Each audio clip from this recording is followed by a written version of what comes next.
A man weighing 500 pounds was thrown onto the basketball court. At that time, the graduation ceremony was being held there. Seeing his embarrassing appearance, thousands of students in the whole venue burst out laughing at the same time. Only Kevin noticed his distress and quickly took off his coat to help him out of the awkward situation. Bob quickly fled the scene, but the ridicule didn't stop at all. Looking at his back, Kevin couldn't bring himself to laugh. However, at this time, he didn't know that his kind gesture just now would completely change himself 20 years later. As the student recognized by the whole school as the most promising one, Kevin had thought that he would have a bright future. However, the reality was very cruel. 20 years later, Kevin was still an ordinary staff member, while his classmates who joined the company at the same time had become his superiors. But what worried Kevin the most was that the 20th anniversary reunion of the graduation class was coming soon, and he was bound to be laughed at by everyone. One day, Bob suddenly sent him a message, saying that he would also participate in this year's class reunion. The two hadn't seen each other for 20 years, so they agreed to meet in a bar in advance. That night,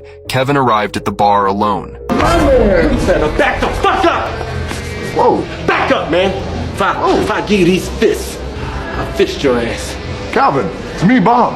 What? Kevin was shocked. Bob, who was always bullied, had actually turned into a muscular hunk. The two sat down and started chatting, and Kevin also realized that he really hadn't done well in life. Just when Bob went to the toilet, a man suddenly came to pick a fight. In the face of the other person's constant humiliation, Kevin could only endure it again and again, but Bob beside him couldn't stand it anymore. All right, well, before this whole thing goes down, you should know one thing about me. What's that? I don't like bullies.